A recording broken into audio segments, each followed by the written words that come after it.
के कहने पर हमने उन गलियों की तरफ देखा तक नहीं, लेकिन हम रूप से ये उम्मीद नहीं रख सकते। इससे पहले वो कोई गलत कदम उठा ले, हमें उसे जाने की इजाजत दे देनी चाहिए। और यही एक मौका है देव और रूप को करीब लाने का।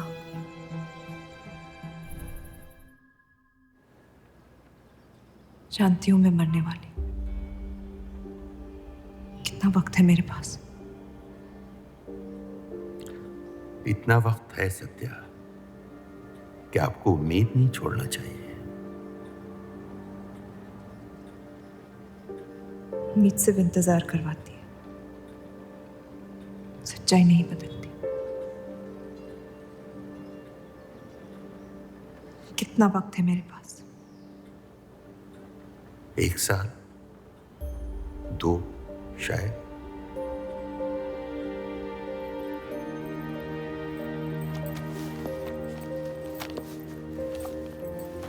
बेटा, इस हाल में तुम्हारे लिए सफर करना मुनासिब नहीं है। घर बैठी रहूंगी तो ठीक हो जाऊंगी।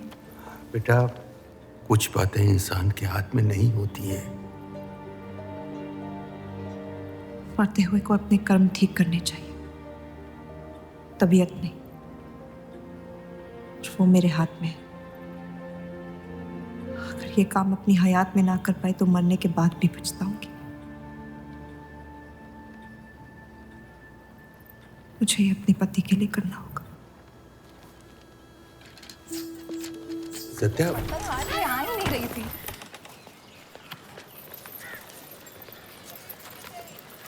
तुम अंदर जाओ। आप फिर आ गई। रूप, आपसे तो होगा नहीं पिताजी। मेहरबानी करके जाइए यहाँ से। मेहरबानी करके एक बार और मेरी विनती सुन लो रूप। देखिए सत्या जी, जब आपके पिता ने हम पर वो सारे एहसान किए थे, हमें पता नहीं था कि एक दिन उनकी बेटी उनके एहसानों को ब्याज समेत वापस लेने आ पहुंचेगी। मैं ब्याज लेने नहीं आई हूँ रूप, बल्कि आपसे एक एहसान मांगने आई हूँ। माफ़ी चाहती हूँ, मैं आप पे ये एहसान नहीं कर सकती। मेरी आज़ादी बिकाऊ नहीं है। आप गलत समझ रही हैं रूप। या शायद मैं ही सही समझ रही हूँ। मैं आपकी जिंदगी से बस 1 साल मांग रही हूँ रूप, क्योंकि मेरी जिंदगी में सिर्फ 1 साल बचा है।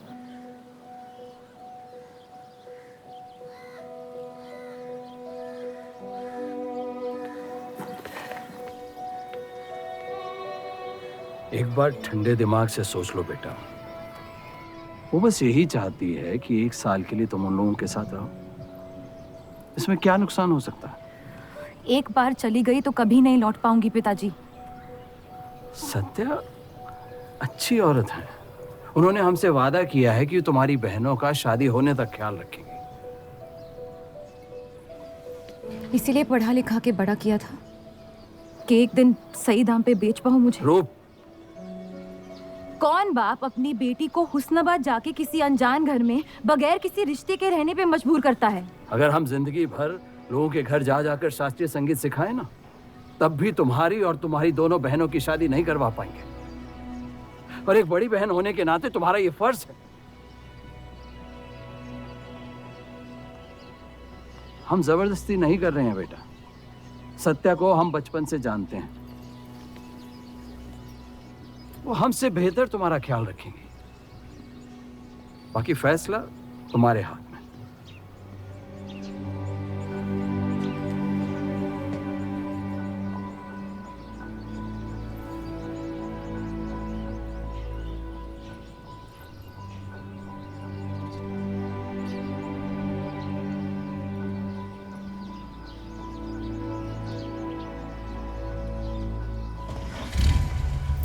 रुकिए।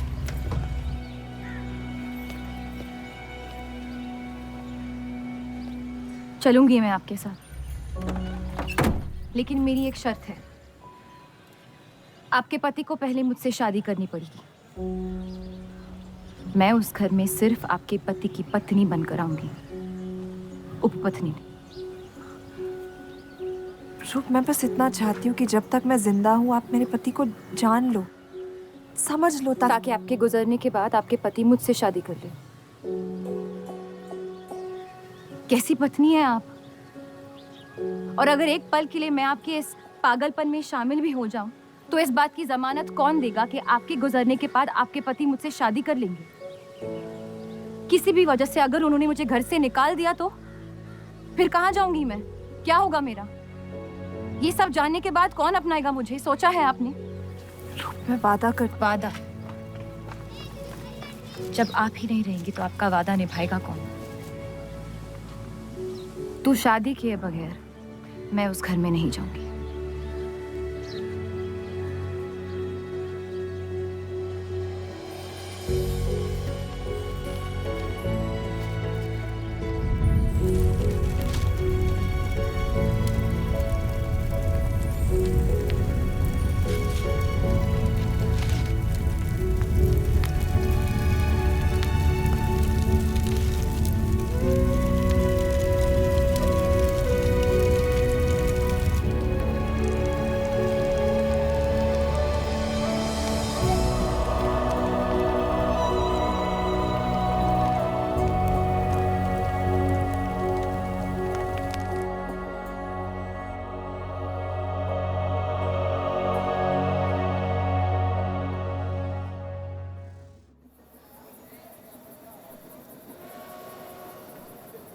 दो और लड़कियां बाहर बी के यहाँ गाना सीखने आई हैं।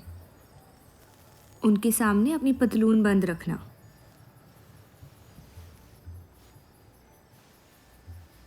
पता है, सारी हिंदू लड़कियां अमृतसर जाने की बात कर रही हैं। आप एक बार अब्दुल से बात कर ले, काफ़ी नाराज़ हैं। उस देव चौधरी ने लंदन से आते ही बंटवारे के खिलाफ आर्टिकल लिख दिया है। आज दूसरी शादी की उसने, दूसरी बीवी घर लाया है और लोग मुसलमानों को बदनाम करते हैं। देव चौधरी? हाँ मेरी जान, देव चौधरी। उसकी बीवी मर रही है और उसकी आखिरी ख्वाहिश थी कि देव दूसरी शादी कर ले।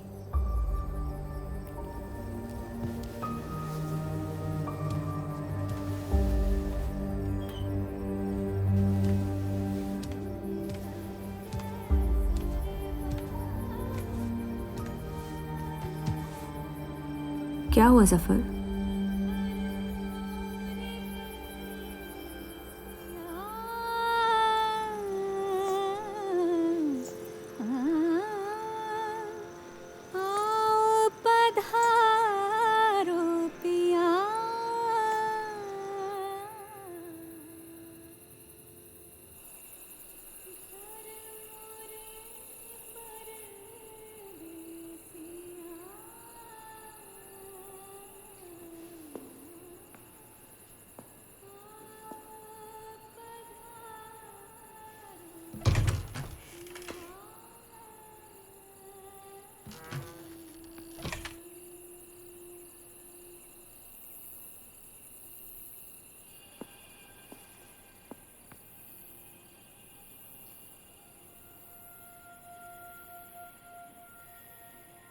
मैं अपनी पत्नी से बहुत प्यार करता हूं।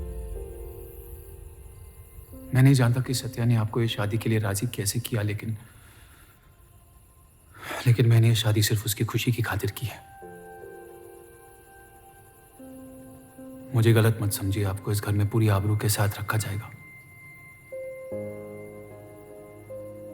इस रिश्ते में इज्जत होगी, प्यार नहीं होगा। आप मुझसे जितनी कम उम्मीद रखेगी, तकलीफ उतनी कम होगी।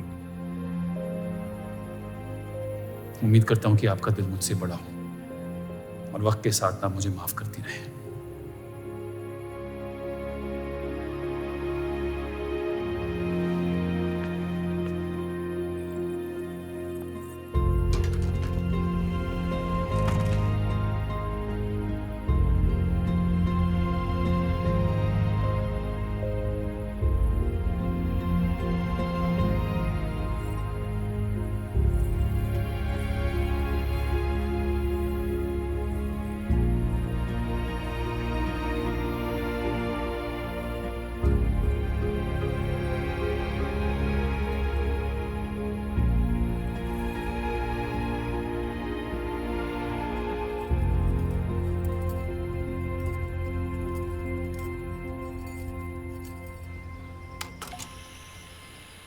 मेरे पति ने मुझे शादी की रात को ही रुखसती दे दी। क्योंकि आपने एक ऐसे आदमी से शादी की जिससे आप कभी पहले मिली भी नहीं थी। बल्कि कई दिनों तक मैं जानती भी नहीं थी वो दिखते कैसे हैं। मेरे गुस्से में लिए गए एक फैसले ने हम चारू की जिंदगी बर्बाद कर दी।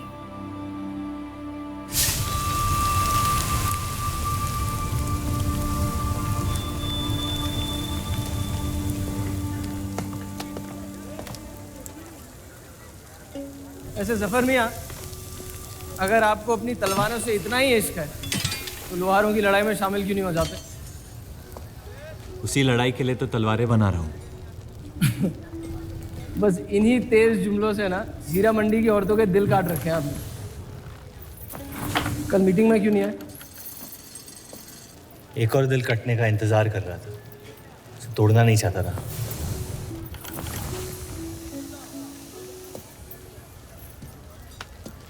देखिए जफर मियाँ, अगर औजार बनाने की मशीनें आ गई ना तो हमारे कारखाने बंद हो जाएंगे। इस बार हमारी कौम पे नहीं, हमारे पेट पे हमला हुआ। एक तरफ अल्लाह अल्लाह करते हो और दूसरी तरफ डरते रहते हो। अगर हम मेहनत करें तो कभी बेरोजगार नहीं होंगे। और रही आपके आवाम हक पार्टी की मीटिंग और बंटवारे की बात, तो मैं हरामी हूं। मुझे खुद के अब्बा ने उनका नाम तक नहीं दिया। जो आदमी अपने हक के लिए नहीं लड़ा, वो आवाम के हक के लिए क्या लड़ेगा? चलिए छोड़िए।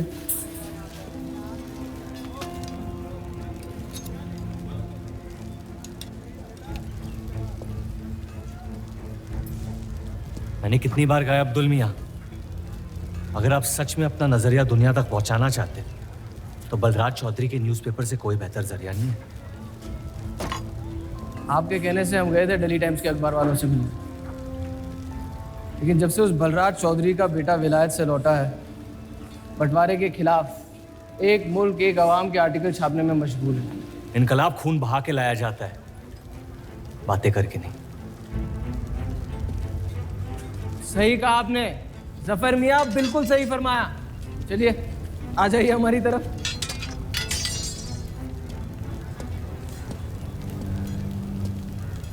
गलत ना समझे मुझे, भाई आप मेरे, जान दे सकता हूँ, लेकिन सिर्फ आपके लिए। बस मुझे इन चौधरियों के मसलों से दूर रखिए अब अब्दुल मियाँ।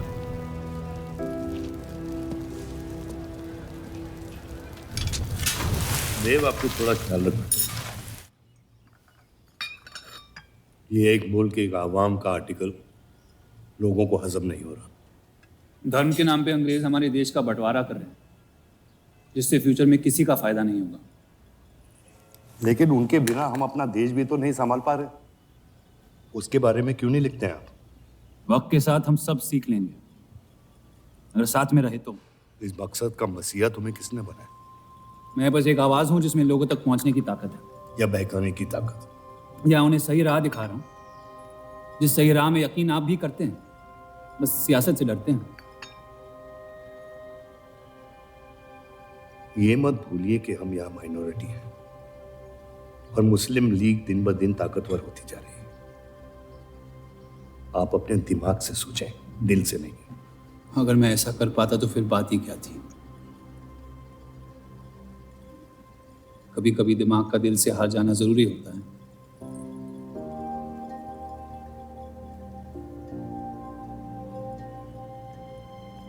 क्या हुआ सरोज? रूप कहाँ है? वो नीचे नहीं आना चाहती।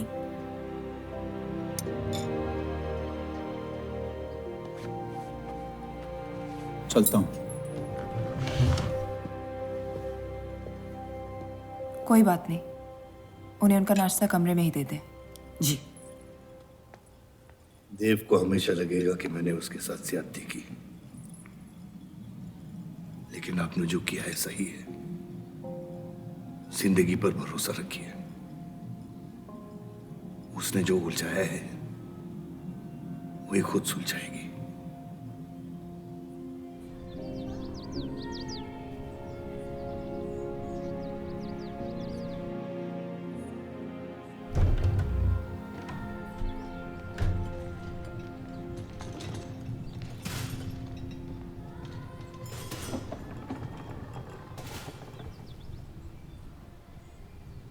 ये आवाज कहाँ से आ रही है?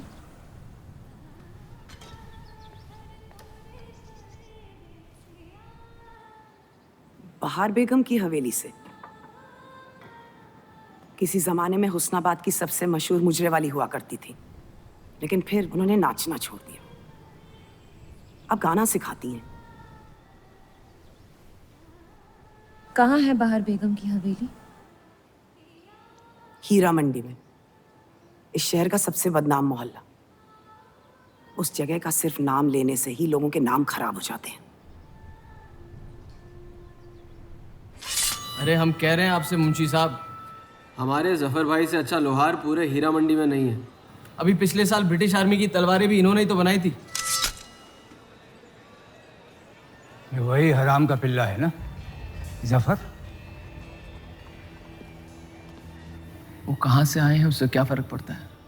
आप उनका काम देखिए ना। मुझे फर्क पड़ता है अब्दुल साहब। एक तो ये नाजायज है और ऊपर से माफ कीजिएगा सलमान मुंशी जी, अगर मेरे पैसे लेकर भाग गया तो मैं तुम्हारा घर। लोगों के काम पे तवज्जो देना सीख, उनके बाप के नाम पे नहीं। लेकिन ये बड़ी बात तेरी कम अकल नहीं समझ पाएगी। छोड़ दे, छोड़ दे जफर, मैं कह रहा हूँ जफर छोड़ दे। छोड़ दे जफर।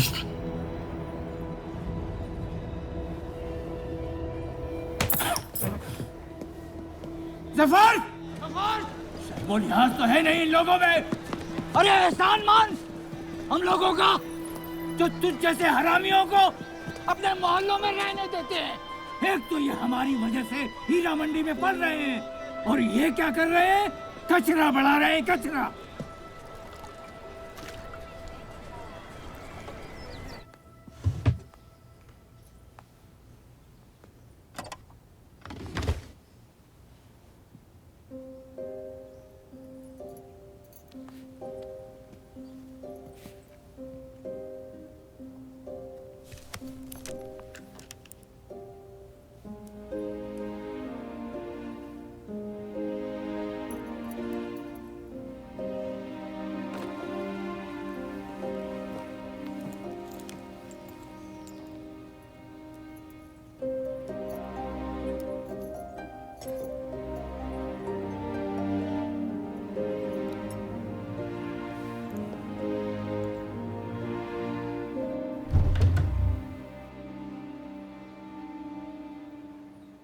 रूप, कब तक कैद रहेंगी आप अपने कमरे में?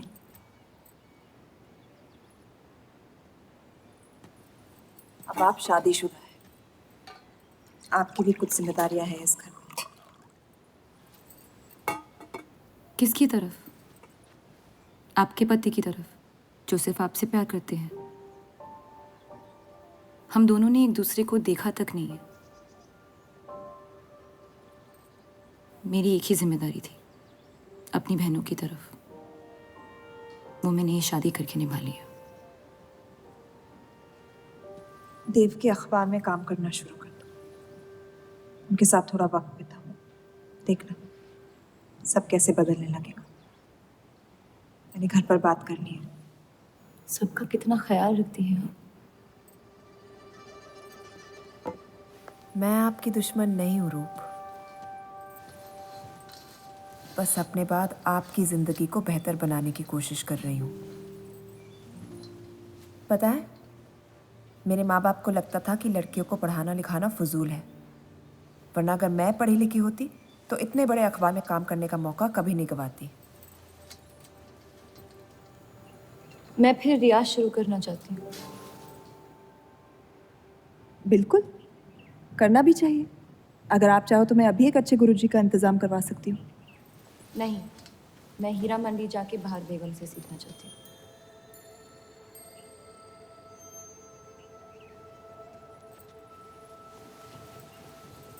कम वक्त में काफी ज्यादा जान गई हैं इस शहर को आप,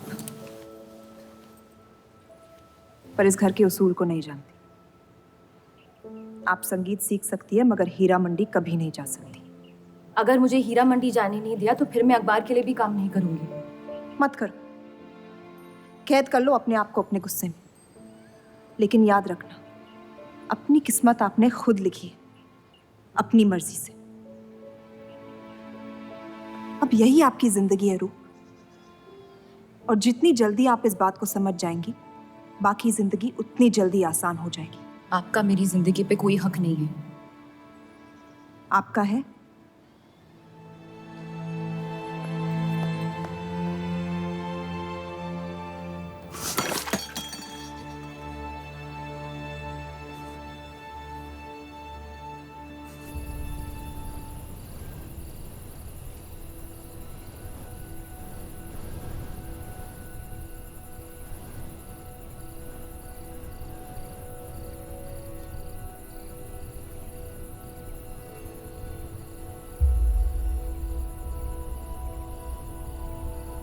हरगिज नहीं। बाबा, मैं रूप को जानती हूँ। एक बार उसने अपना मन बना लिया, फिर वो किसी की नहीं सुनती। वो इस घर की बहू है और उसे भी सबकी तरह इस घर के उसूलों की इज्जत करनी पड़ेगी।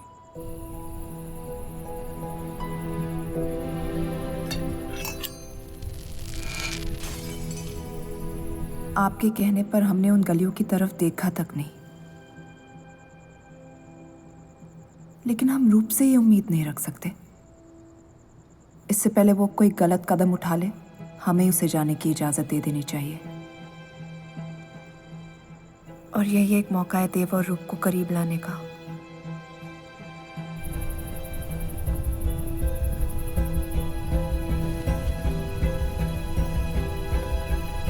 रूप, ये क्या कर रही हैं आप? रूप। हाँ, भाभी जी आपको बुला रही हैं।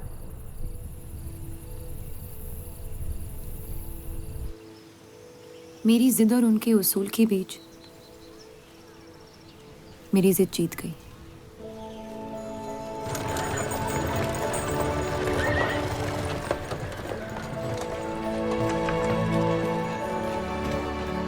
देव चौधरी की ये एक मुल्क एक समाज वाली बातें सुनने में तो बहुत अच्छी लगती, लेकिन गौर फरमाई, एक तरफ ये बंटवारे के खिलाफ है और दूसरी तरफ ये स्टील के कारखाने लाने की कोशिश कर रहे हैं।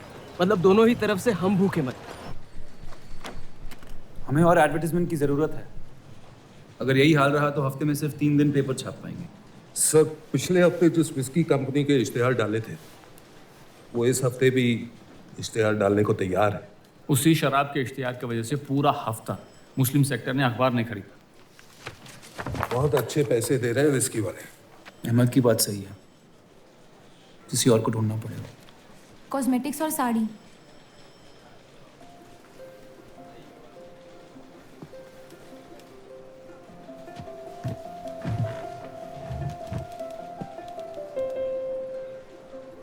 काजल और कपड़ों से तो किसी को एतराज नहीं हो सकता। शराब के बदले लक्स साबुन का इश्तिहार डालते हैं पेपर में। इन इश्तिहारों की वजह से औरतें भी पेपर खरीदेंगी। माफी चाहती हूँ, बस ख्याल आ गया तो बोल दिया।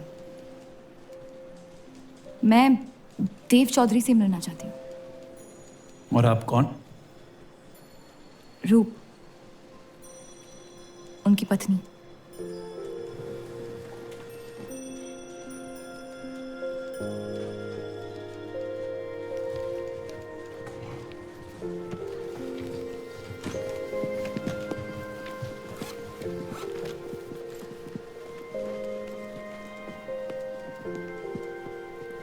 आनंद जी। हाँ जी। इन्हें इनका डेस्क दिखा दीजिए। जी।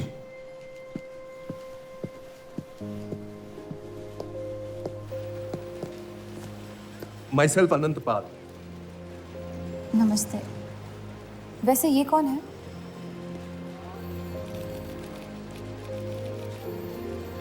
आइए।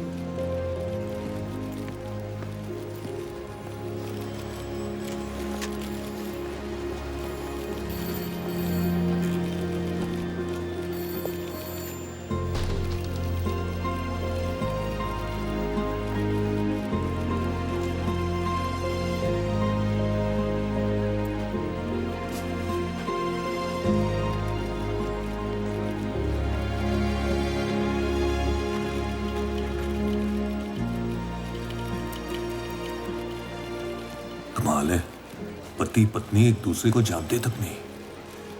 निकाह हुआ है इनका शायद। उस दिन अगर पर्दे के पीछे आप भी होते तो देव साहब को पता नहीं चलता।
हीरा मंडी का सबसे बड़ा त्योहार दशहरा, पर यह मोहल्ला इस शहर की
एक अरसे के बाद ऐसी आवाज सुनी है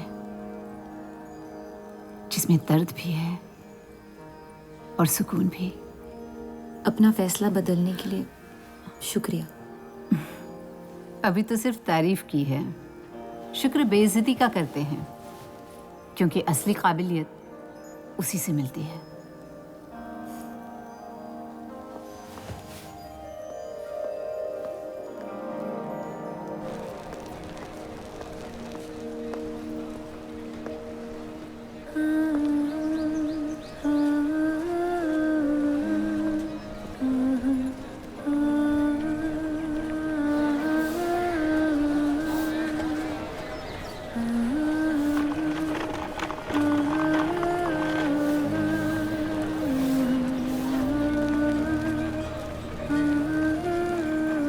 चले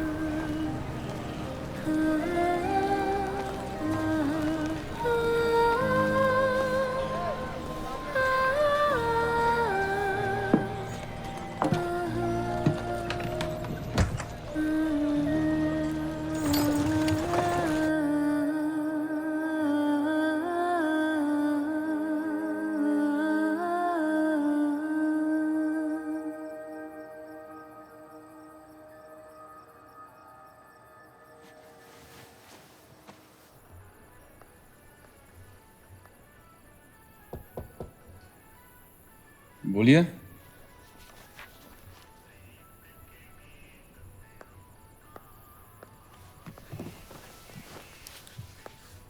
आपसे ऑफिस में बात करनी थी, लेकिन मौका नहीं मिला।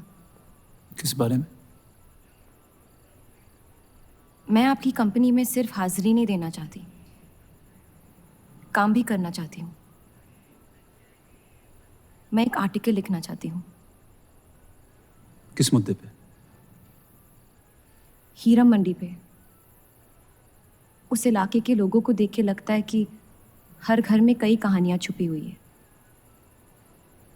अगर आप कोई ऐसी कहानी ले आए जो पढ़ने लायक हो तो छाप देंगे।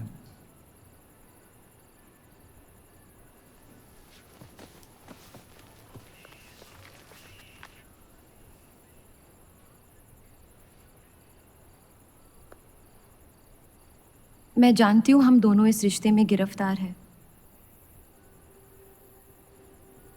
और इसमें मेरा हाथ भी है। बस आपको बताना चाहती हूँ कि मेरे आपसे या इस रिश्ते से कोई अरमान नहीं है। ये शादी नहीं, समझौता है।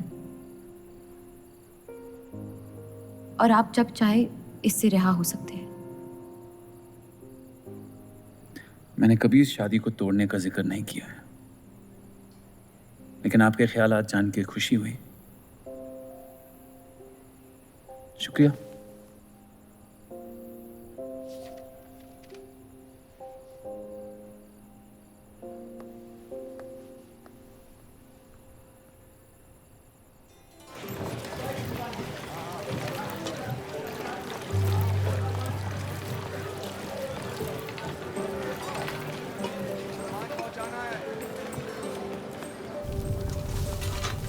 सुनिए, ये अब्दुल खां कहाँ मिलेंगे? जफर भाई, अब्दुल मियां कहाँ है? ये उनसे मिलने आई है। जाइए।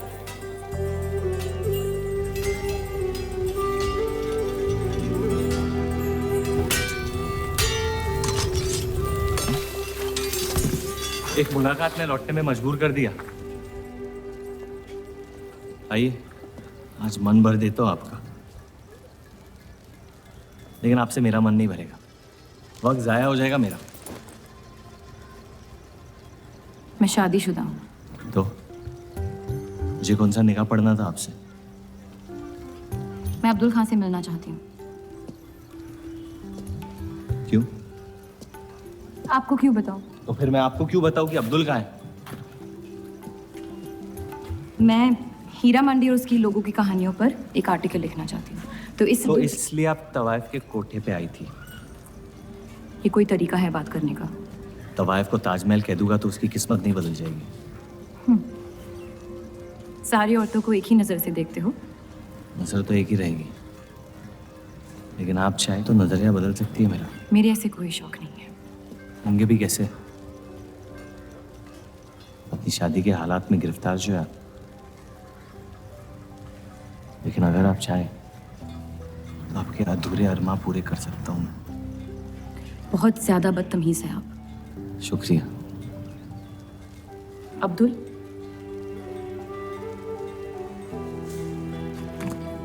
शुक्रिया।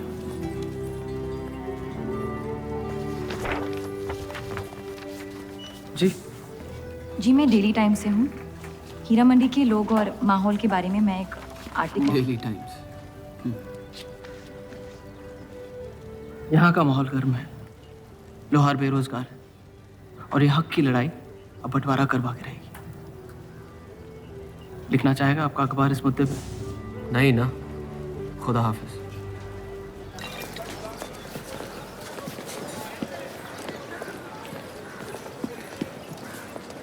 क्या चाहिए? उसका जवाब मत देना। बस पूछना चाहता हूँ, आपका काम हो गया? आपको अचानक क्या हो गया? नहीं, वो अब्दुल मियाँ बड़े तंग मिजाज के, पूरा दिन बंटवारे के लड़ाई में उलझे रहते हैं। हमें क्या लेना? जब तक हमारा इलाका हमारा है, सब ठीक है। चलो, शुक्र है कम से कम अपने इलाके की तो इज्जत करते हैं आप। मुझ पे यकीन करना मुश्किल हो सकता है, जानता हूं। और क्यों है इस इलाके से इतना लगाव? खूबसूरत लड़कियां रहती हैं यहाँ। खूबसूरत भी और आसान भी।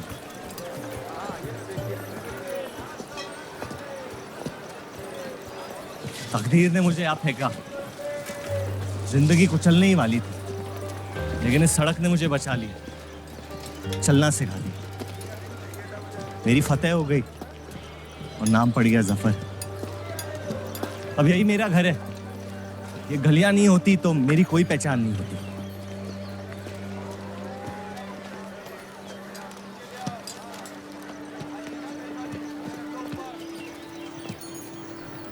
मुझसे बेहतर हीरा मंडी को कोई नहीं जानता। तो रूप बहुत अच्छा है आपका, माशाल्लाह।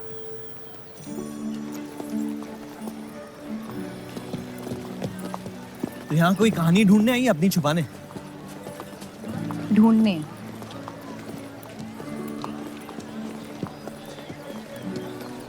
अपनी शादी में खुश हैं आप? आपने कहा था कि आप शादीशुदा हैं, खुशी का कोई जिक्र नहीं हुआ था। कोई तो हद होगी आपकी। हदें तो सरहदों की होती है, सोच की नहीं। और वैसे भी अगर सवाल उठा है मन में तो पूछ लेना चाहिए। कहानियां सोच सोच के वैसे ही आधी दुनिया पागल हो गई। तो सियासी मसलों से दूर इस इलाके में ऐसे कुछ कमाल की चीजें हैं, अगर आप देखना चाहे तो। देखना चाहती हूँ। हिम्मत है मेरी दुनिया में कदम रखने की? मेरे पास खोने को कुछ है ही नहीं। और वैसे भी आपसे तो बेहतर ही होगी आपकी दुनिया। ठीक है, तो अगले जुम्मे को मिलते हैं, कलाम बातें। फिक्र ना करें, मैं इजाजत या कीमत के बगैर औरतों को हाथ नहीं लगाता।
अगर जफर भाई सांड पे 7 सेकंड से ज्यादा टिक गए तो जीत जाएंगे।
इतनी जल्दी आपसे तुम तक का सफर तय कर लिया आपने? क्यों बुलाया मुझे यहाँ?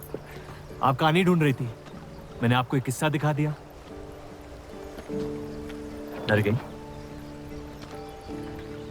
क्यों? तुम मर सकते थे। मौत हक है, और मुझ जैसे नाजायजों के पास ना कोई खास मकसद होता है, ना ही आपकी तरह कुछ खोने को होता है। इसलिए मौत से डर नहीं लगता। जिस दिन मोहब्बत हो जाएगी मकसद भी मिल जाएगा और मौत से डर भी लगने लगेगा। अफसोस, आपकी ख्वाहिश शायद कभी पूरी नहीं हो पाएगी। मजा आता है मुझे इस खेल में। मैंने तुम जैसा नमूना कहीं नहीं देखा। है ही नहीं मुझ जैसा मैं कहीं।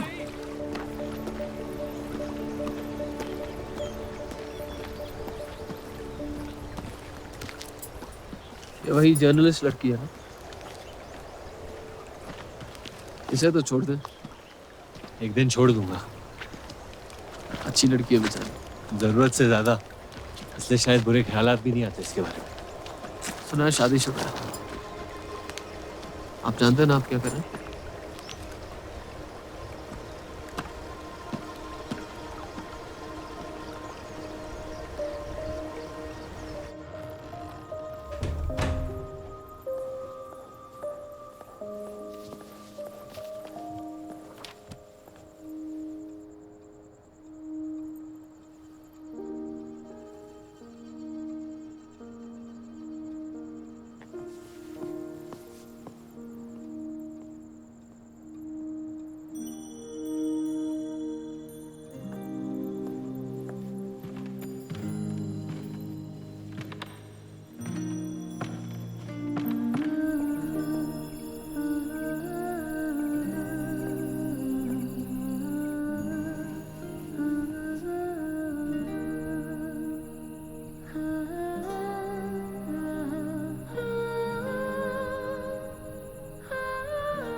जितनी घर वालों से दूर हो रही थी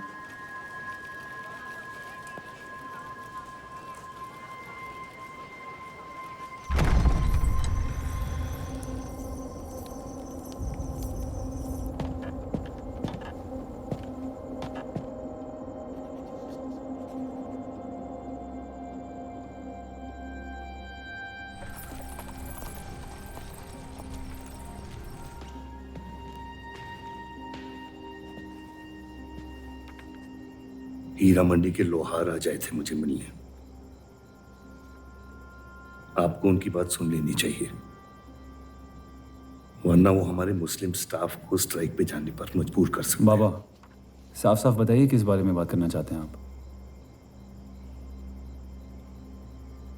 रूप।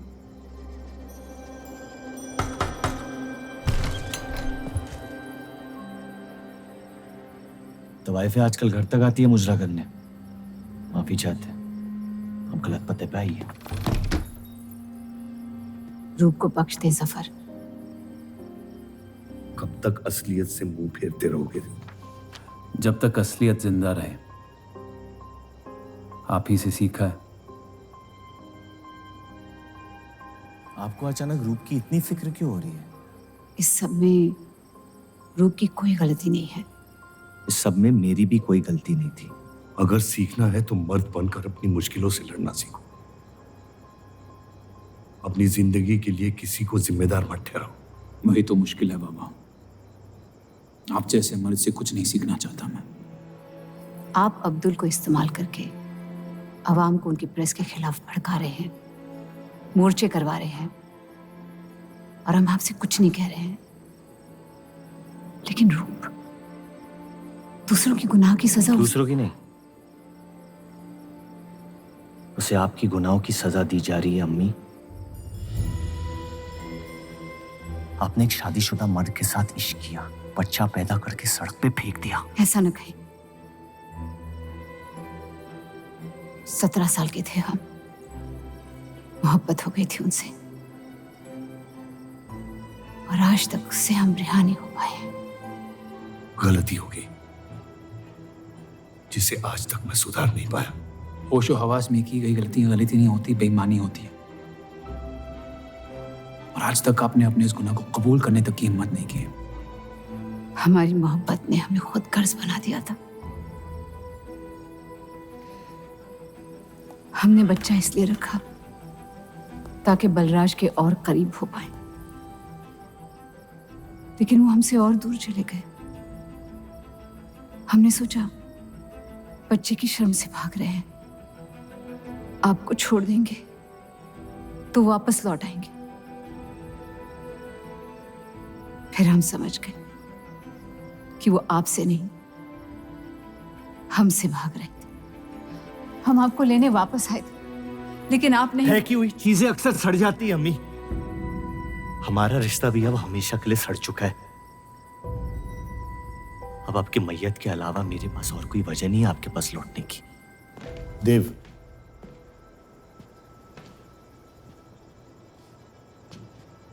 बस एक बात कहना चाहता हूं।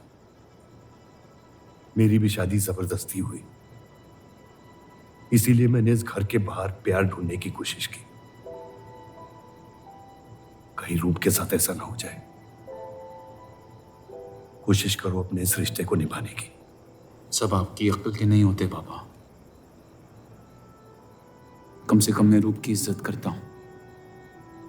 आपने मां की कभी इज्जत नहीं की, और उसकी पूरी जिंदगी ये सोचने में निकल गई कि शायद उनमें कोई कमी थी। आपके बच्चे तक को कबूल करने को तैयार थी। पता नहीं इतनी हिम्मत कहां से लाती थी वो।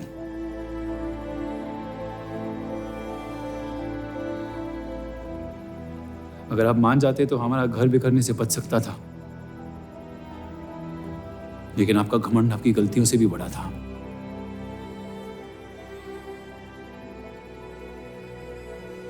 उस लड़के की कोई गलती नहीं है, लेकिन अगर अब उसे मिल भी लूंगा तो आपसे और नफरत हो जाएगी। हमारा घर आपने बर्बाद किया है, लेकिन वजह वो है। तो मुझे अपनी रिश्ते कैसे निभानी चाहिए इस बात की सलाह आप ना ही दे तो बेहतर है।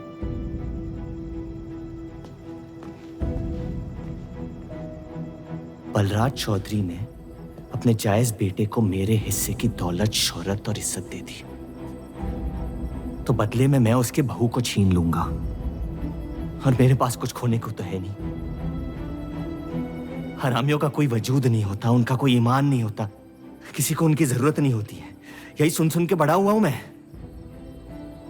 लेकिन अब बस, जिस लड़की को वो अपना घर आबाद करने के लिए लेके आए थे, उसी लड़की से मैं उनका घर बर्बाद कर दूंगा। फिर क्या होगा? ये सब करने से आपको अपने अब्बा, अपना बचपन, अपनी इज्जत, अपना हक वापस मिल जाएगा। अपनी आंखों से नफरत हटाएं, फिर उस लड़की की मोहब्बत देख पाएंगे आप। इंतकाम की आग ने आपको अंधा बना दिया है। अपने अब्बा को बर्बाद करने के तैश में आप खुद को बर्बाद कर रहे हैं। मंजूर है, सब कुछ फना कर दूंगा। उन्हें पता भी नहीं चलेगा कि उनकी तबाही हुई कैसे। जिस आदमी ने मेरा इनकार किया था, वो खुद आके मुझसे माफी मांगेगा, और तब उसकी उम्मीद पर मैं ऐसी आग लगाऊंगा कि जहन्नम भी दो पल देखते रह जाएगा। उसे अपनी कर्मों की सजा मिलकर रहेगी, और उसके बदले में अगर मेरे कर्म बिगड़ जाए तो वो भी मुझे मंजूर है। अम्मी,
जफर को हीरा मंडी में पहचानते सब थे, लेकिन वो है कौन ये कोई नहीं जानता था।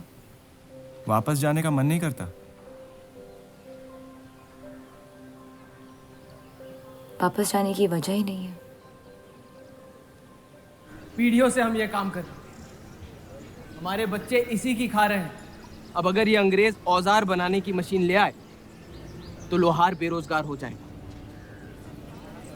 आज हमारे साथ हो रहा है, कल किसी भी कारीगर के साथ हो सकता है।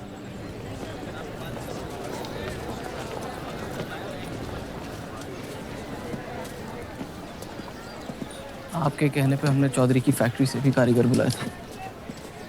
को लगता है बात चौधरी तक पहुंचेगी और वो हमारा सपोर्ट करेंगे। उसके पेपर के आवाम हक पार्टी से दुश्मनी पुरानी। बलराज चौधरी जैसे लोग कभी कभी अपने मजहब को अपना मकसद समझ लेते। सही कहा आपने। अगर वो अपने मजहब के लिए लड़ सकते हैं तो हम क्यों नहीं? ये लड़ाई इंसाफ की नहीं, हक की। और अब आपकी आवाम अपने खोए हुए हक को छीनने के लिए तैयार है।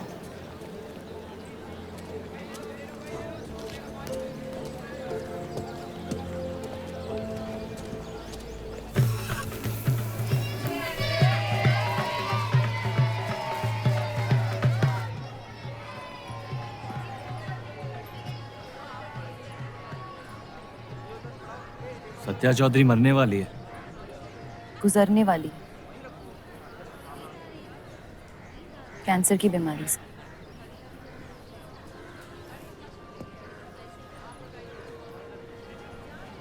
और उसके मरने के बाद क्या होगा? तुम उसकी तख्त पर बैठोगी, तुम्हारा शौहर तुम्हें पहली बीवी की इज्जत देने लगेगा, तुम्हारी शादी खुशहाल हो जाएगी।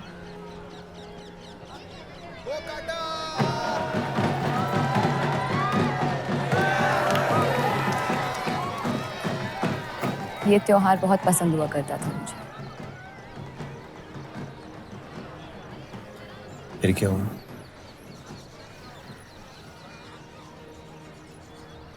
पतंग की उड़ान उम्मीद भर देती थी मुझ में। अब सिर्फ कटी पतंगों पे ध्यान जाता है मेरा। यहाँ के लोग अपने पतंगों से बेहिसाब इश्क करते हैं, लेकिन इन्हें अपनी उड़ाने से ज्यादा दूसरों के गिराने में मजा आता है। तुम हर चीज में बुराई ढूंढते हो। हाँ, अगर तुमने मेरी जिंदगी जी होती ना, शायद तुम समझ पाती कि मेरी नजरों में इतना अंधेरा क्यों। हालात सबकी जिंदगी में आते हैं, लेकिन कड़वा मन अंत में जहर बन के हम ही को जंग लगा देगा। जब किसी और की बर्बादी अपनी जीत जैसी लगे, तो हमसे ज्यादा बर्बाद और कोई नहीं है इस दुनिया में।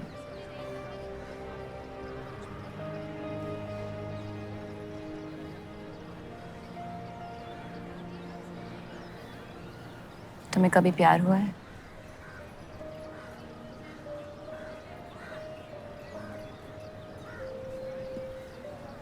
मैं इश्क लड़ाता बहुत तो इन पतंगों की तरह, लेकिन इश्क से कटता नहीं।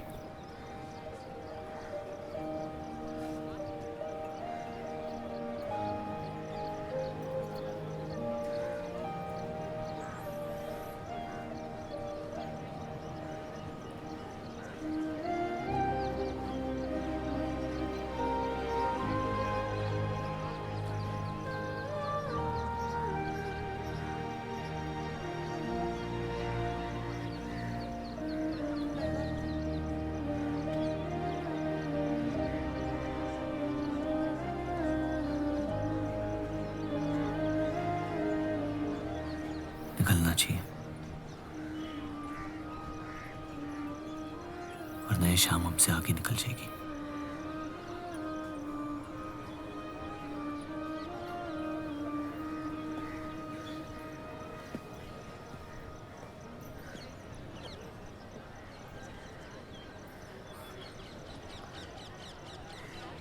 आप सही थे। मेरे अंदर कुछ बदल गया है। जफर की वजह से मुझे लगता है मुझे आप शादीशुदा हैं। वो शादी नहीं सौदा है। सोचना गलती है, लेकिन उस पर अमल करना गुनाह है। आपके अलावा और किसी को नहीं पता। मुझे लगा आप समझेंगी। कोठा चलाते इसका मतलब ये नहीं कि धोखा देने के लिए हमसे इजाजत ली जाए। मैं आपकी बेइज्जती नहीं करना चाहती थी।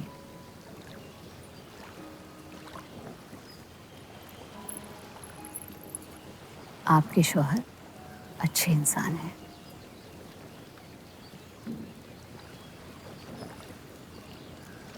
सिर्फ अच्छाई काफी होती है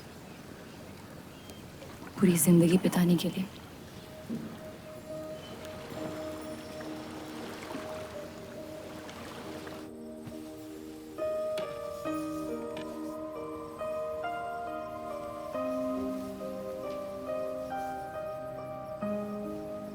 क्या हुआ?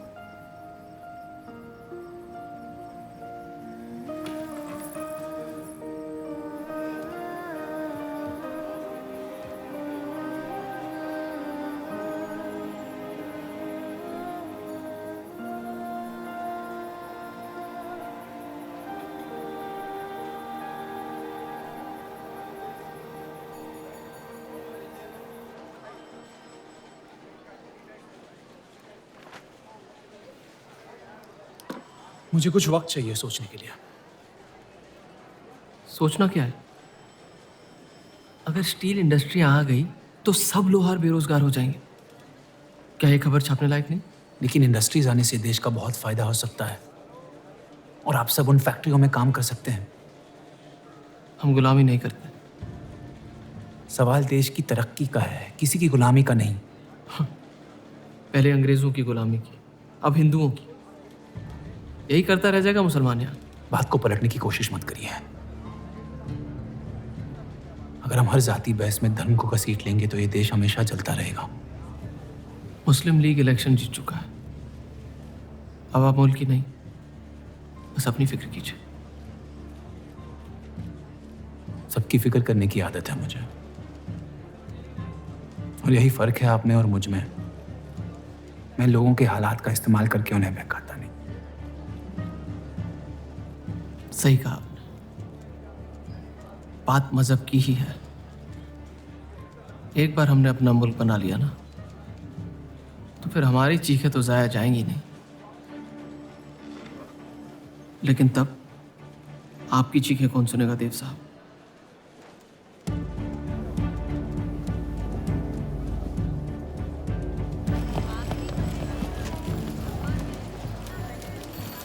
देव चौधरी की तीसरी बीवी है।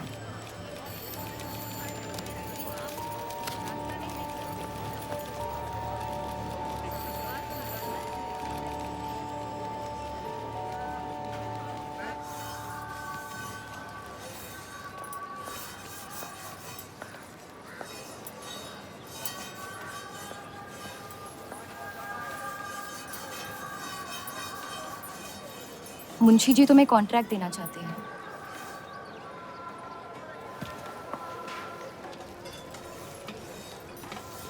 और बदले में तुमने उन्हें क्या दिया? सिर्फ हिंदू होने के वजह से तुम्हारी बात मान ली उन्होंने? मैं खैरात नहीं लेता। मैं मदद कर रही हूँ, खैरात नहीं। और मैंने मांगी थी मदद आपसे। जैसा हूं ठीक हूं। हर चीज में बुराई क्यों ढूंढते हो? अच्छाई से डर लगता है। उसे अक्सर बदले में कुछ चाहिए होता। मैंने तुम्हारी जमानत ली है। मुंशी जी को समझाया कि हीरा मंडी तुम्हारा घर है और बदले में मुझे कुछ नहीं चाहिए।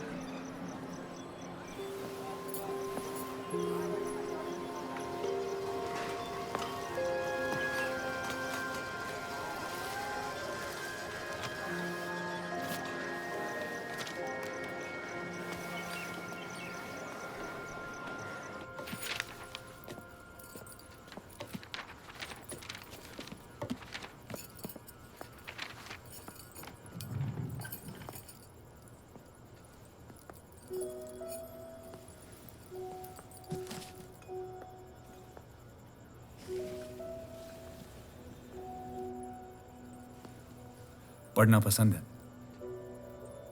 बहुत। आपको? बहुत। वो कैबिनेट मिशन का आर्टिकल बन गया? नहीं, कुछ बात नहीं बन रही है। शायद वो हमारा आखिरी आर्टिकल हो जिससे आप एक मुल्क एक आवाम की सोच को आगे बढ़ा सके।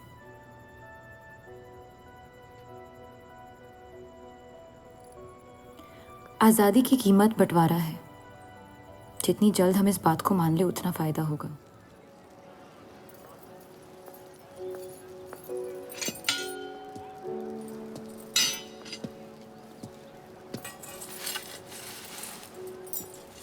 मुझे देख के रास्ता क्यों बदल देते हो?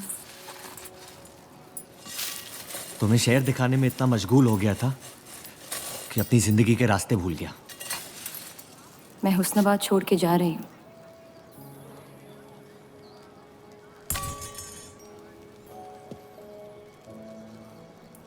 अजीब है ये जिंदगी भी। पहले मुझे यहाँ आना नहीं था और अब यहाँ से जाना नहीं है। मुझे यकीन है कि तुम्हारे शौहर जहाँ तुम्हें लेके जाएंगे तुम वहाँ खुशी ढूंढ लोगी। मैं उनसे प्यार नहीं करती, ना ही वो मुझसे करते हैं।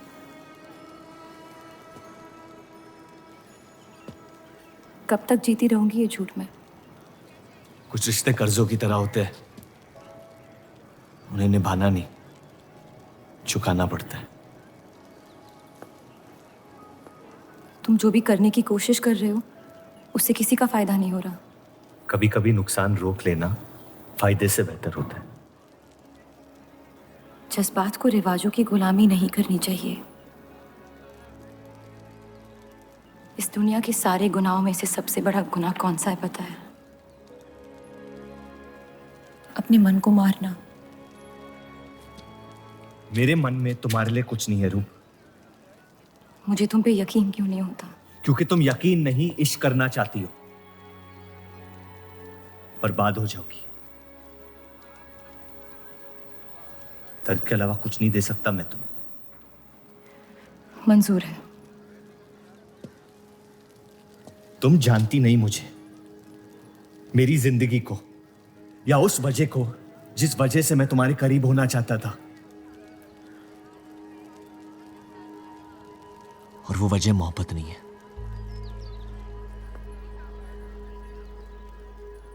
प्यार ना करने की 1000 वजह मिल सकती है डर के बाजार में,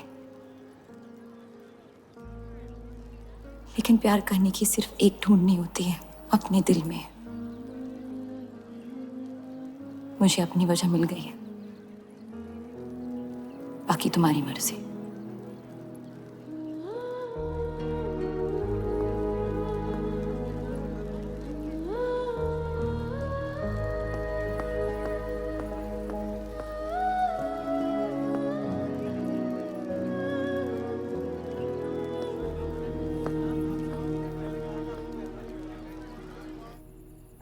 आप लोगों को जल्दी हुस्नाबाद छोड़ने की तैयारी करनी चाहिए। मैं आपके बगैर कहीं नहीं जाऊंगा।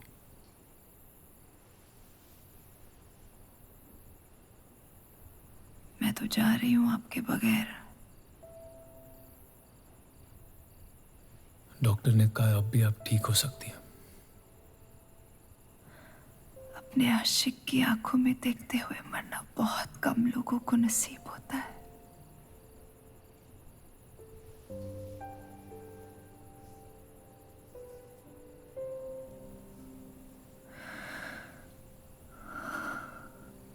सुकून के आंसू है, बह जाने दीजिए। मेरा सुकून तो लेके जा रही हैं आप। अब क्या करूंगा जिंदगी का मैं?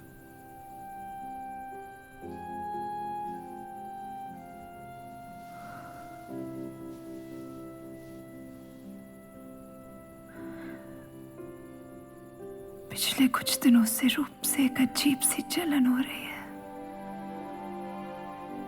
अच्छी जलन। उससे मेरे हिस्से की खुशियां मिलने वाली है।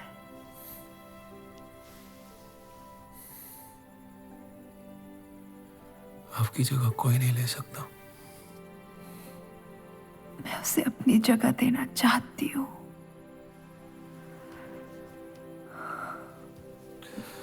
वादा करो, हमारे सारे ख्वाब आप उसके साथ पूरे करोगे, बेटियों को पढ़ाओगे, बेटों के दोस्त बनोगे, पापा को माफ कर दोगे।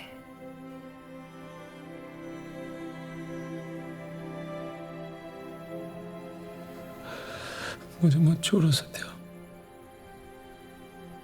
रुक जाओ।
उनकी कमी महीनों तक हमारे साथ रही।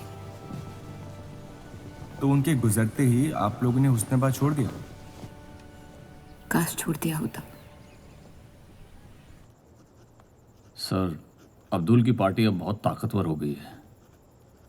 इस आर्टिकल के बारे में एक बार फिर सोच लेते हैं।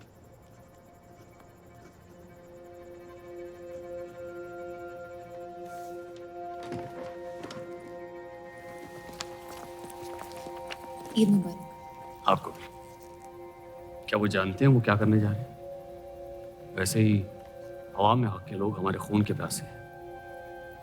इस आर्टिकल के बाद यहाँ के लोहार हमें जिंदा जला देंगे।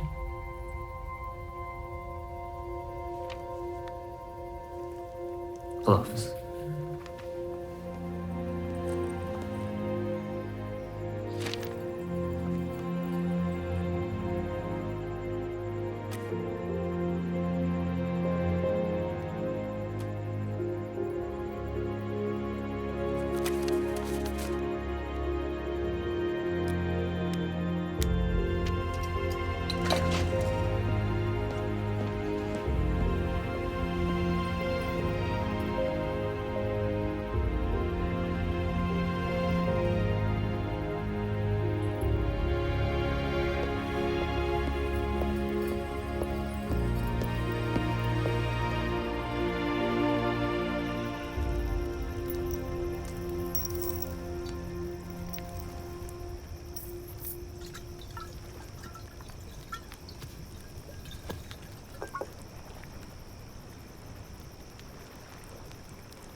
जश्न के मॉल में रंज मना रहे हैं।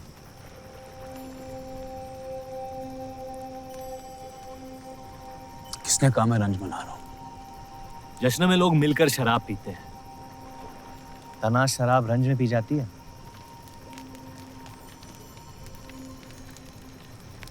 बस अपनी जिंदगी से कुछ लम्हे चुरा के अपने आप के साथ वक्त बिताना चाहता हूँ। लोगों की तरस से भरी आंखों से थक गया हूँ। मैं भी।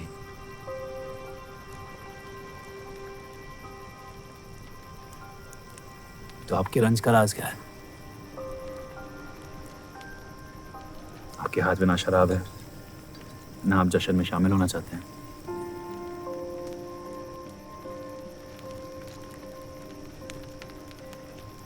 अनजानों को राज बताना बहुत आसान होता है। मन भी हल्का हो जाता है और इज्जत भी बनी रहती है। मुझे इश्क हो गया है। शादीशुदा लड़की से। देंगे? मुसलमान हूँ। ईद मुबारक। शुक्रिया। और वो इश्क करती है आपसे? मेरे इश्क से कई ज्यादा। तो फिर मुश्किल क्या है?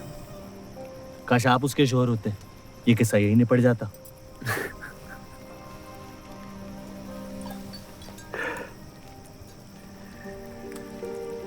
एक बार बात तो करके देखें। ये दुनिया भी बड़ी अजीब है। कोई किसी से बात नहीं करता, बस सीधे जंग पे निकल जाते हैं। कभी कभी जंग कर लेना दिल की बात बताने से आसान होता है। कौन सा पति है कि ऐसी औरत के साथ रहना चाहेगा जो किसी और से प्यार करती है?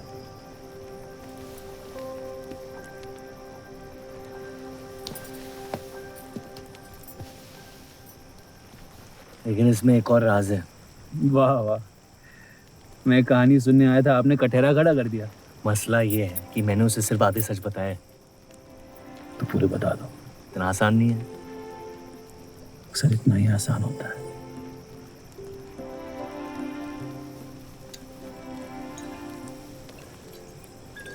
खैर, आपकी कहानी क्या है? बस अपनी टूटी हुई किस्मत के टुकड़े समेट के आगे निकल जाना चाहता हूँ, लेकिन पता नहीं शुरुआत कहाँ से करूँ। पहला टुकड़ा जिस जख्म से हुआ उसे ढूंढिए, बाकी टुकड़े अपने आप मिल जाएंगे।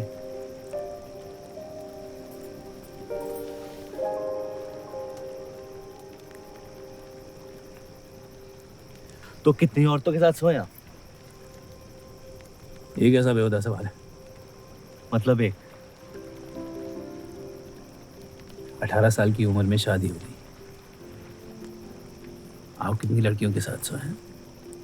उतनी गिनती नहीं आती है मुझे।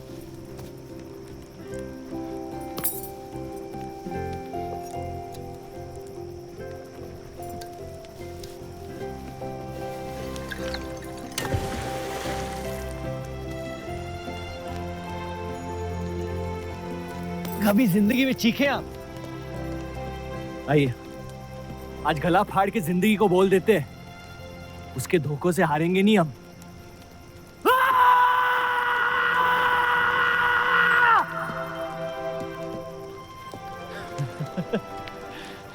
आइए, कसम से कह रहा हूं, रिहा हो जाएंगे आप। कोशिश कीजिए।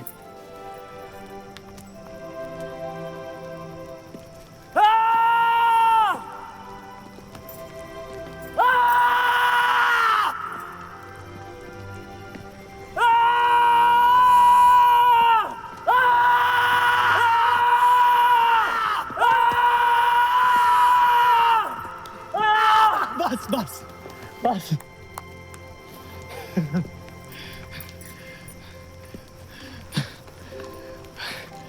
कसम से एक ही लड़की के साथ जिंदगी भर। पिछला साल आपके लिए बहुत मुश्किल रहा है।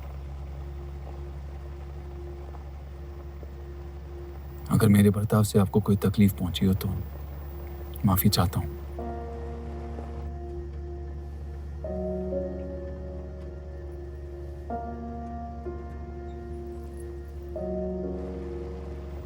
अब या तो आप अलग हो सकती हैं या इस शादी को एक और मौका दे सकती हैं।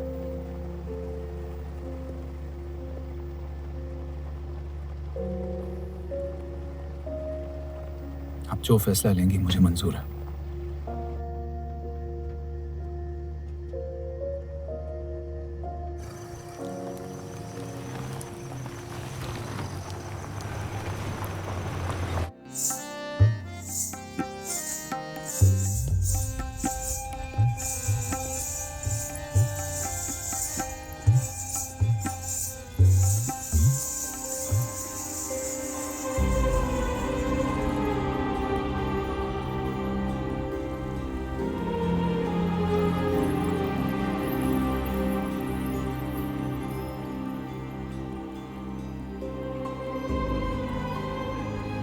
आपके कोठे के दरवाजे हमेशा खुले रहते हैं?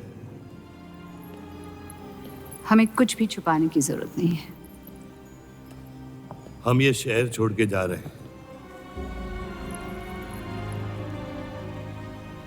अलविदा तो आप बहुत साल पहले कह चुके हैं। बताइए, आज कौन सी तकलीफ देने आए हैं? वक्त बदल गया लेकिन आप नहीं बदली बाहर जान।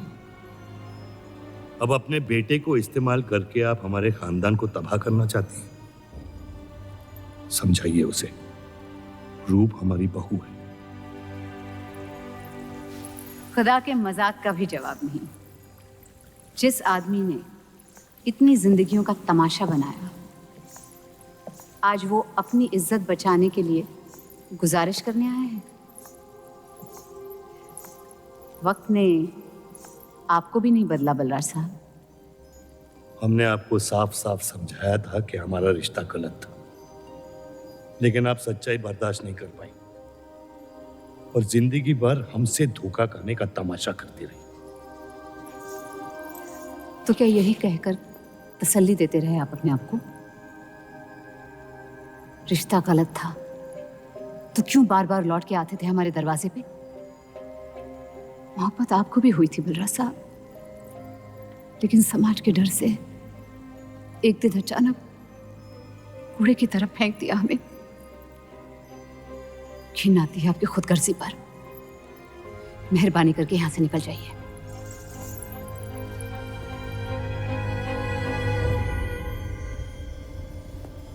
वाह, क्या रहमत बरसाई है खुदा ने मुझ पे आज। बरसों बाद अम्मी को मिलने आया था, साथ में अब्बा भी मिल गए। एक तरफ बाहर बेगम जिसने मुझे फेंक दिया और दूसरी तरफ बलराज चौधरी जो कल तक मुझे कबूल नहीं कर रहा था और आज मुझसे भीख मांगने आया है। क्या चाहते हो तुम? कि हम तुमसे अपने खानदान की इज्जत की भीख मांगे? छोड़ दो उन्हें। लेकिन वो काम तो आपका है, अपनों को छोड़ देना। आपको क्या पता है खानदान क्या होता है? वैसे भी माशाअल्लाह सिर्फ अल्लाह जानते कि मेरे कितने भाई बहन घूम रहे हैं। मेरा सिर्फ एक खानदान है जिसे मुझे तुम दोनों से बचाना है। तो फिर कह दो अपनी बहू से कि मुझसे इश्क करना छोड़ दे।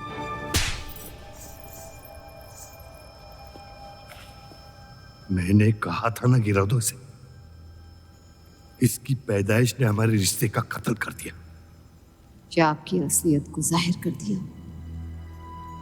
यह हमारी औलाद नहीं है,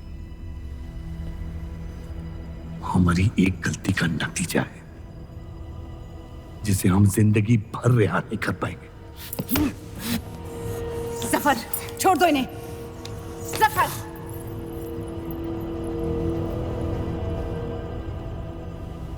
हमारे साथ जो भी करना है कर लो, लेकिन हमारे गुनाहों की सजा हमारे बेटे को मत दो। उसने कुछ नहीं बिगाड़ा तुम्हारा। मेरी मुलाकात हुई थी उससे आज। सब कुछ है उसके पास, खुशी के अलावा। उसे दुनिया से बचाने की कश्मकश में आप उसे प्यार देना भूल गए। मेरी जिंदगी का एक ही मकसद था, आपको इस हाल में देखना। लेकिन रूप सही कहती है, जब किसी और की बर्बादी अपनी जीत सी लगे तो आपसे ज्यादा बर्बाद और कोई नहीं है इस दुनिया में। मैं जानता हूं कि आप मुझे कभी कबूल नहीं करेंगे, लेकिन ये इनकार भी नहीं कर सकते क्योंकि मैं हूं तो आप ही का हिस्सा। बस मुझे अपने बेटे के हिस्से से रूप दे दे।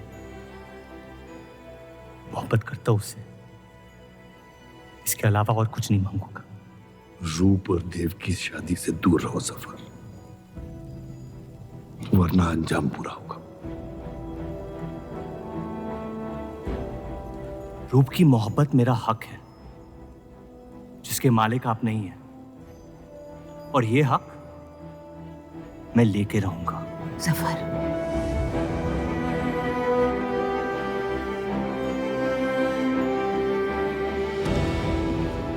हम जानते हैं कि आप हमारी किसी भी बात पर राजी नहीं, लेकिन इस बार आप जानती हैं कि हम सही हैं।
वो हीरा मंडी से आपको कोई मिलने के लिए आए हैं।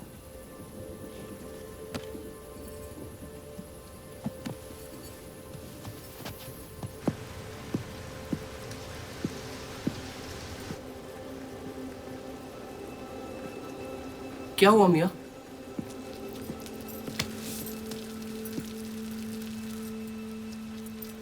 ये सब उस औरत की वजह से हो रहा है। मुझे तो यकीन भी नहीं हो रहा कि चौधरी इस हद तक गिर सकता है आपको तकलीफ देने के लिए।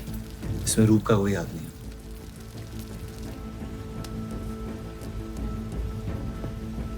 इश्क का अंधापन अक्ल के दरवाजे बंद कर देता है। आपको दिखाई नहीं दे रहा चौधरी आपके साथ क्या खेल खेल रहा है, लेकिन मैं अंधा नहीं हूं। आप चाहें तो उसे माफ कर दीजिए, लेकिन अब आपका बदला उस औरत से मैं लूंगा।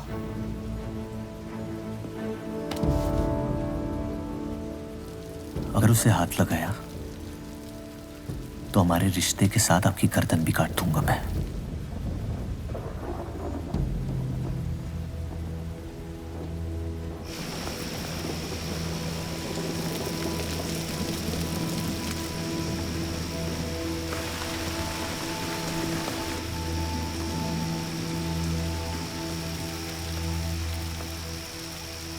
मोहब्बत अक्सर गलती करवाती है, कहा था हमने।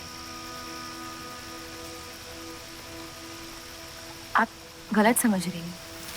कसम खाई थी हमने कि इस चौखट पर कभी नहीं आएंगे, लेकिन आज आपने उस कसम को तोड़ने पर मजबूर कर दिया। आप नहीं जानती मेरा हाल क्या है। और अफसोस अब वो बिगड़ने वाला है। जफर हमारा और बर्राज का बेटा है।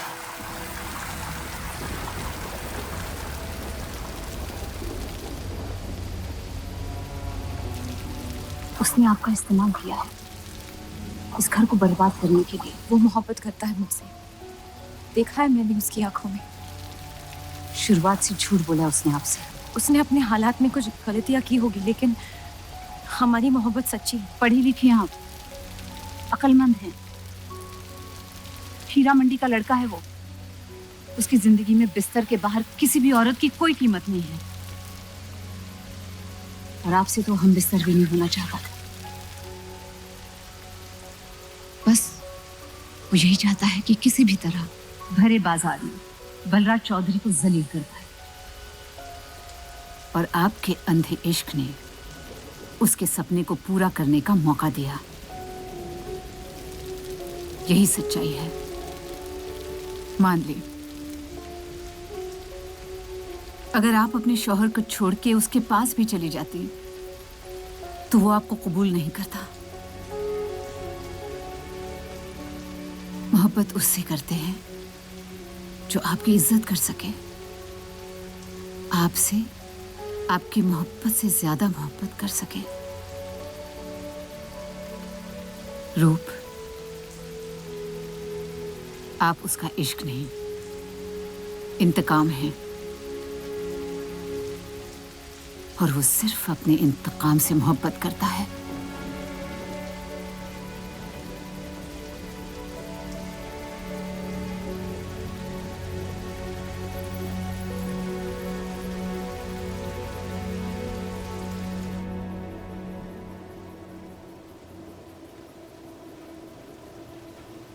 खानदानी लड़ाई जीतने के लिए आपने इतने साल हमें सियासी जंगों में फंसा दिया। सही कहते हैं सब, हरामियों का कोई ईमान नहीं होता।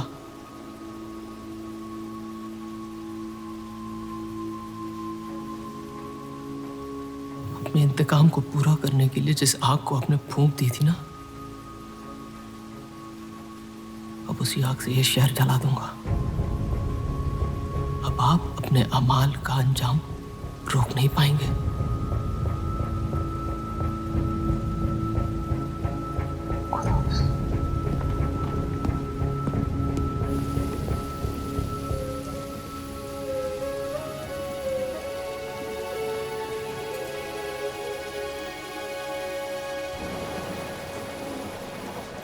जरूरी था। जफर हमसे नफरत शुरू से करते हैं। थोड़ी और कर लेंगे, लेकिन इस तरह उनकी जान तो बच जाएगी। क्या फायदा जान बचाने का जब आपने जीने का मकसद ही छीन लिया। नाजायज मोहब्बत का अंजाम अक्सर तबाही होता है।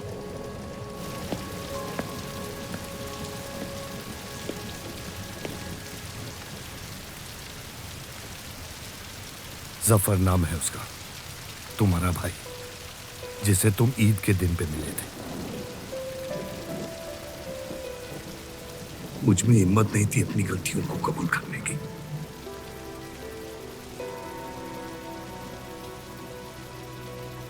माफ कर दो मुझे।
मुझे हीरा मंडी में किसी से प्यार हो गया था।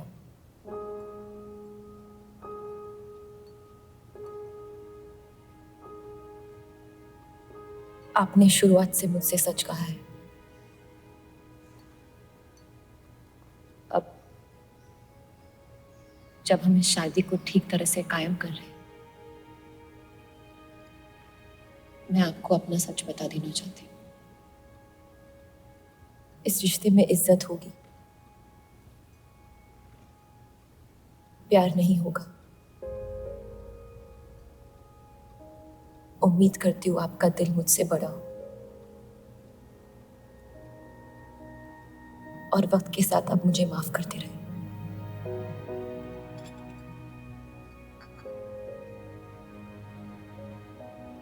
आप किसी से प्यार करती थी?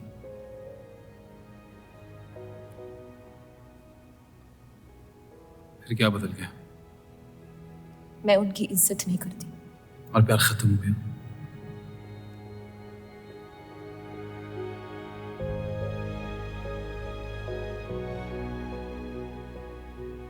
आपने कहा आप इस रिश्ते को कायम करना चाहती हो, अब क्यों?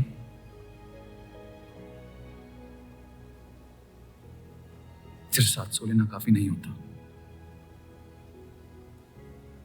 और कई पहलू निभाने होते हैं शादी कायम करने में। मैंने सत्या से हमेशा कहा था, जबरदस्ती बनाए रिश्तों का अंजाम कभी अच्छा नहीं होता। उसकी खुशी की खातिर अपनी कुर्बान कर दी मैंने, और कहीं आपकी खुशियों का भी कत्ल हो गया, जिसके लिए मैं बहुत शर्मिंदा था।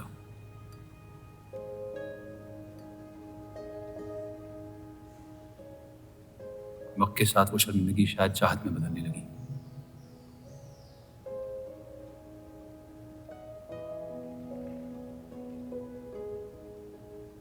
आपकी पूरी जिंदगी आपके सामने बाकी है। गुस्से में किए फैसले अक्सर गलतियों में तब्दील होते हैं। एक बार अपने आप से सच बोल के देखिए, इस रिश्ते को और मुझे उतनी इज्जत तो दे ही सकती हो आप।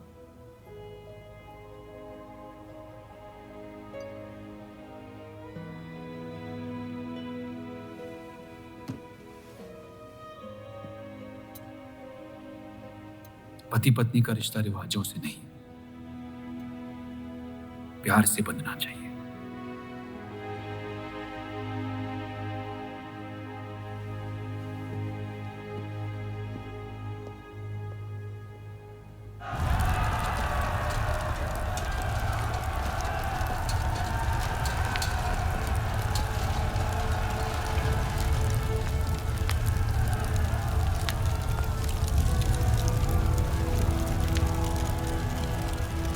देव चौधरी ने हमारे खिलाफ फैसला ले लिया है। मैंने भी एक फैसला लिया, इन चौधरियों को खत्म करने का। सोच लीजिए, अब जो हमारे साथ नहीं, वो हमारा दुश्मन है।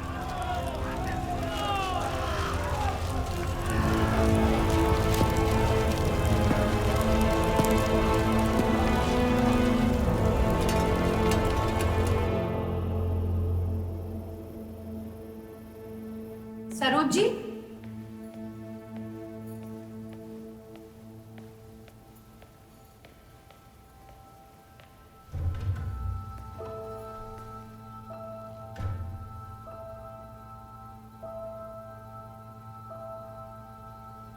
सरोज जी,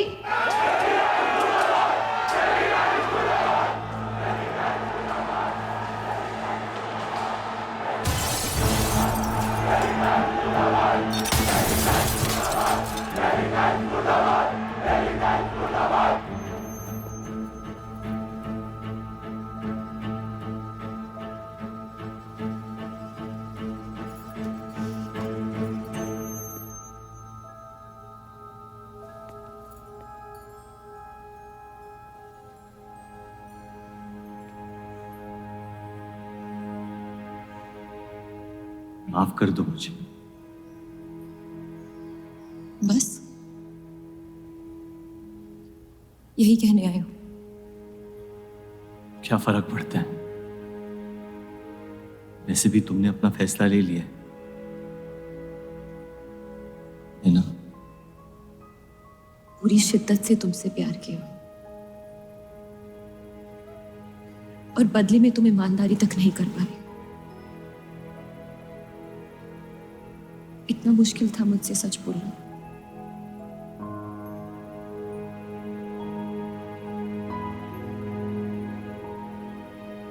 पूरी जिंदगी दिल में एक चीज भर के रखी थी, नफरत।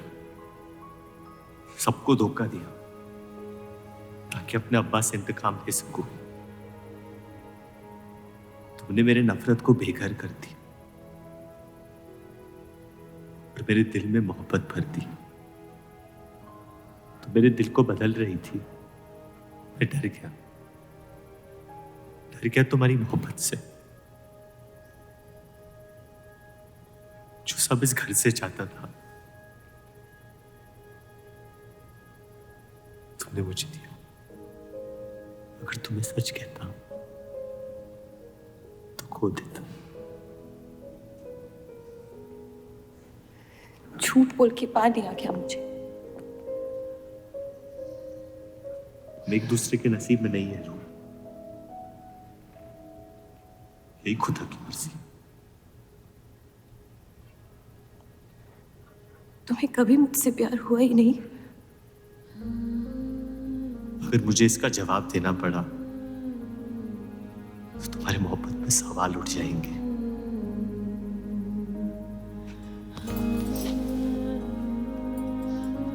तुम कभी सीधा जवाब क्यों नहीं देते जफर?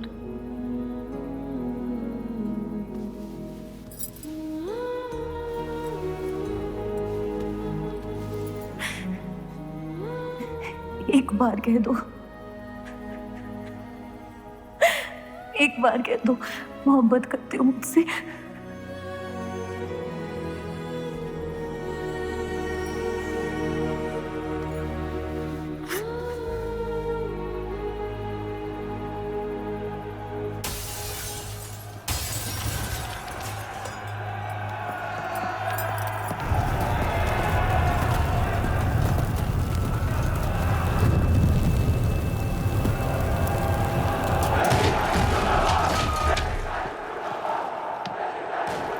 पीछे की दरवाजे से। चलिए आनंद जी।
खत्म कर दो तीनों को।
हम इन्हें पनाह नहीं दे सकते। सारे हिंदुओं को मुसलमानों के घरों में ढूंढा जा रहा है। ये यहाँ सलामत नहीं है। आप इन्हें स्टेशन ले जाइए। चलो हमारे साथ। हम अपनी हिंदू लड़कियों को छोड़कर नहीं जा सकते। आप चलिए मेरे साथ अम्मी। जहाँ हमारी पैदाइश हुई थी शायद वहीं हमारी मौत आएगी। जाइए, आप जाइए।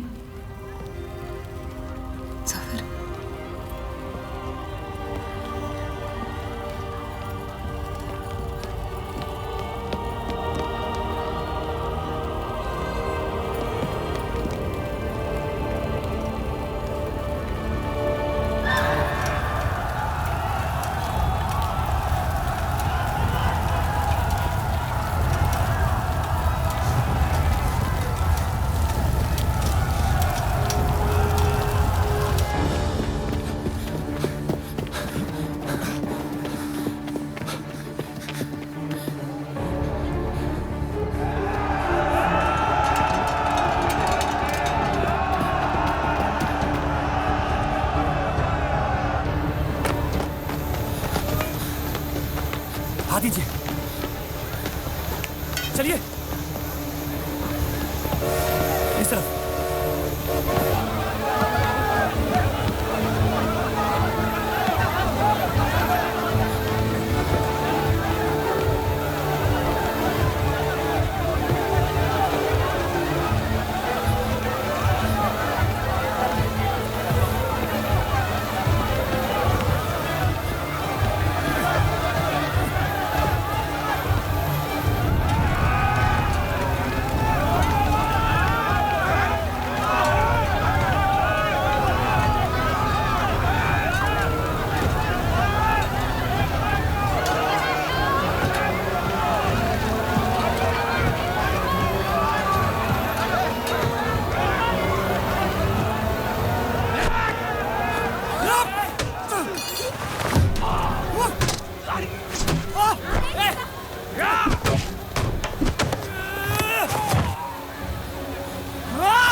आप लोग ट्रेन पे चढ़िए, मैं नहीं रुकता हूँ। मार देंगे आपको।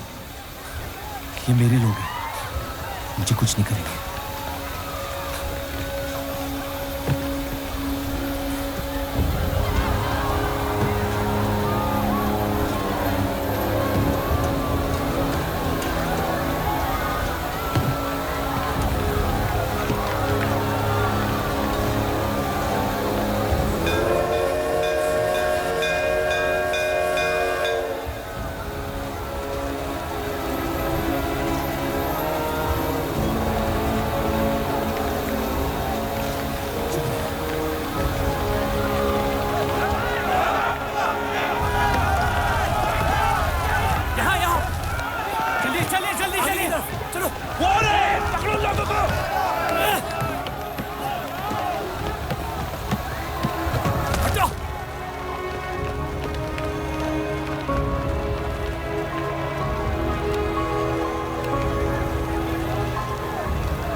छोड़ दे अब्दुल मियां, जाने दे उन्हें मेरी खातिर।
मैं जानता नहीं कि मुझे जलाया गया या दफनाया गया, लेकिन मेरी नाजायज जिंदगी को मकसद मिल गया, मोहब्बत।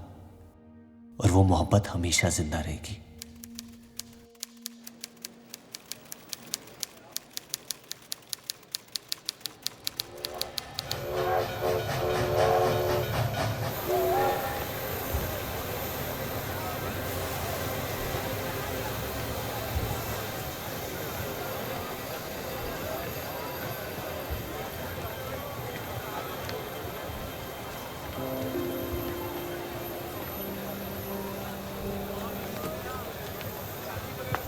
लकीरें खींच लेने से दुनिया छोटी या बड़ी नहीं हो जाती, बस हजारों जिंदगियां बिखर जाती हैं। अक्सर उन बिखरी हुई जिंदगियों में दिल टूटने का गम दो लोगों को जोड़ देता है।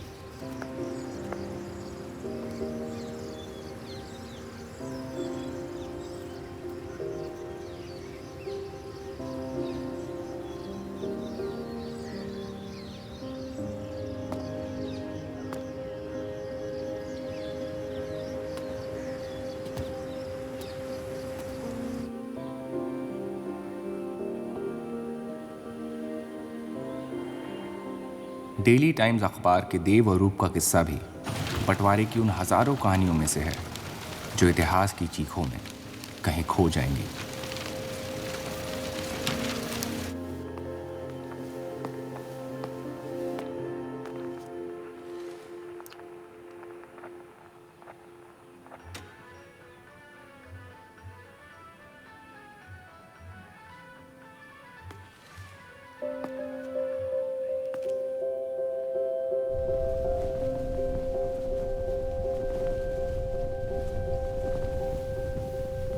मोहब्बत और नफरत दोनों के रंग लाल हैं, लेकिन फर्क ये है कि नफरत से दुनिया बर्बाद हो जाती है और मोहब्बत में खुद बर्बाद होना पड़ता है।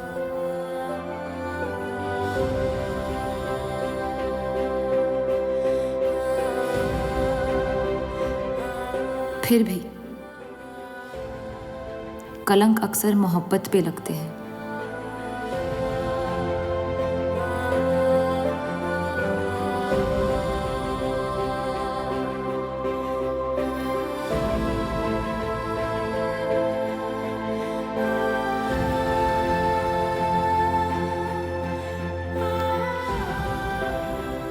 हमारी ये कलंक से रंगी मोहब्बत कभी मिटेगी नहीं, हमारे अंदर हमेशा मौजूद रहेगी।